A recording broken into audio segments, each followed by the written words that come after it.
West Point and the Naval Academy compete in their annual football game. What's the game's importance for the two services, but also the country? Produced by Defense News and Military Times, this is the Early Bird Brief. Each morning we bring you the defense and national security news of the day.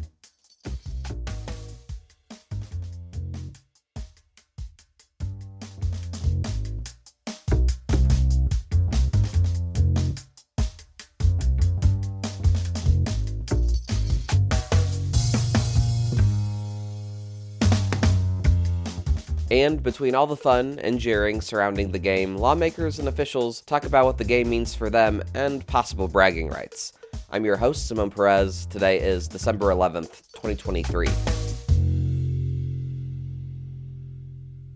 Military Times reporter Jonathan Lehrfeld went to Boston for the game as part of Military Times' coverage of the biggest military sporting event of the year. He joined us for this episode. So, Jonathan, could you tell us the big news? Some of our listeners might have already know, but who won this year's annual matchup between West Point and the Naval Academy? Yeah, so this was the 124th Army-Navy game, the annual rivalry between West Point and the Naval Academy, and I would have to say it was a mostly average game. It was definitely much more average than compared to last year when Navy and Army went into double overtime. It was still fun, obviously. It's nice to see the two teams compete, and there's a lot of fun heckling between the schools that we can talk more about.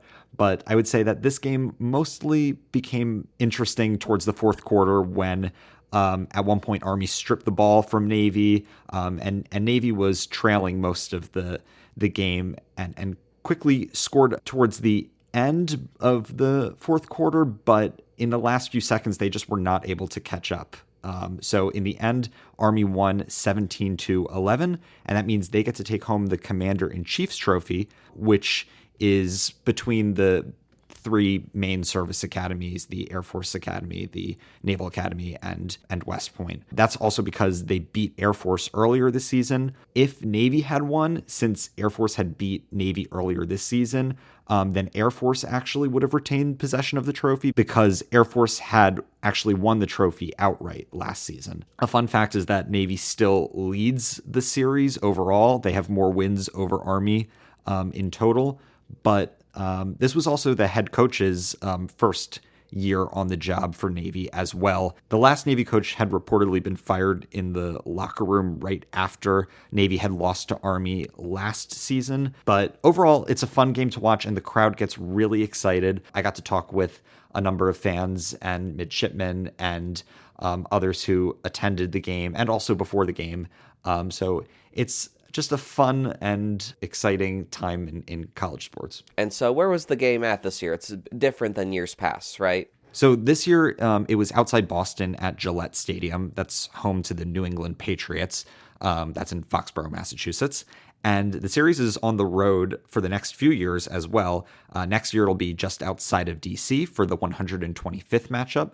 And it'll also be in Baltimore at the Ravens Stadium and in New Jersey at the Giants Stadium. But eventually it will come back to Philly, which has been the traditional home of the Army-Navy game. That's partly because it is a middle ground between the Army West Point team and the Navy team in Annapolis. How were the attitudes among the cadets and midshipmen? I'm sure they had a great time in the lead up and even during the game, despite the outcome for the midshipmen. Yeah, there are always some fun pranks and spirit videos that go out ahead of the game.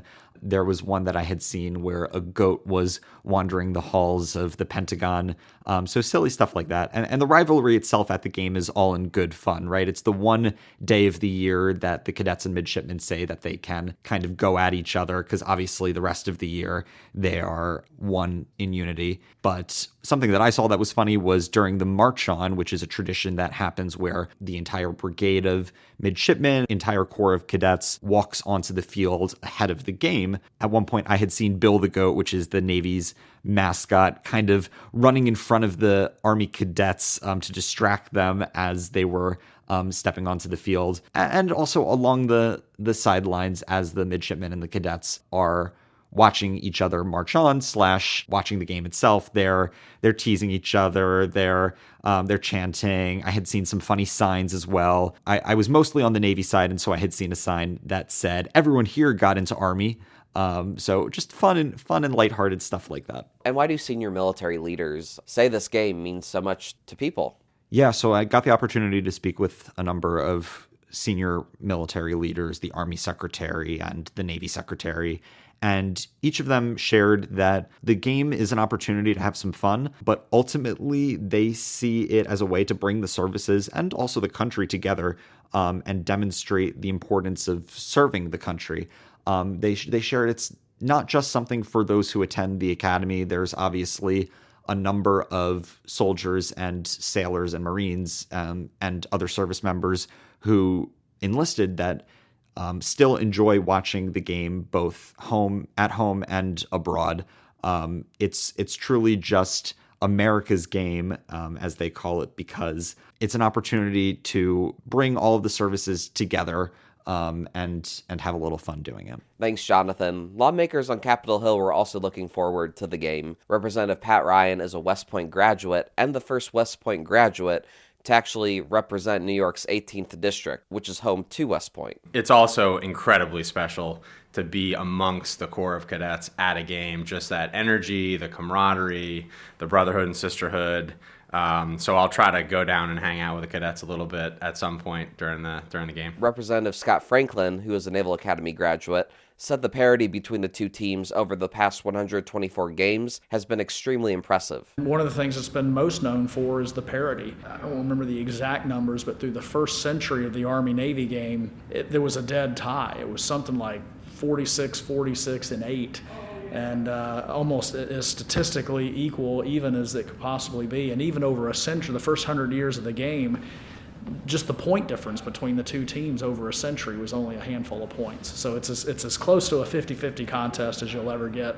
And obviously we have everything on the line as a service, a lot of bragging rights. And we're brothers and sisters in arms 364 days and 21 hours. But for those 3 hours, it's everything is about beating each other's brains out. But Jonathan also caught up with Army and Navy officials on Friday before the game.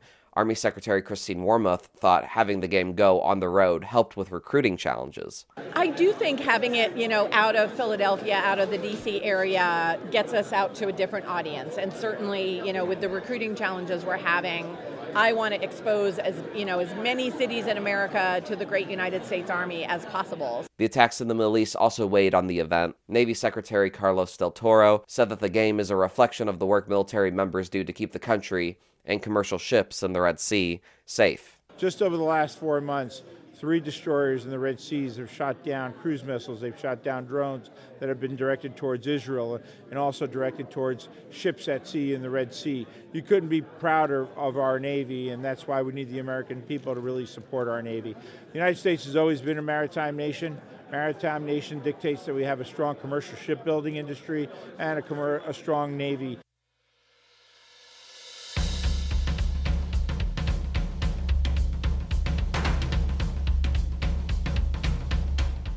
That's it for us this morning. To get more top stories and breaking news, go to defensenews.com/EBB to subscribe to the Early Bird Brief newsletter. Please give us a like, rating, and a comment wherever you get your podcasts, and be sure to follow us on social media at @defense_news and @Military Times. The Early Bird Brief is hosted and produced by me, Zamone Z. Perez. Today's episode featured stories by Jonathan Lehrfeld and Todd South. Our editor-in-chief is Mike Gruss. Have a great day.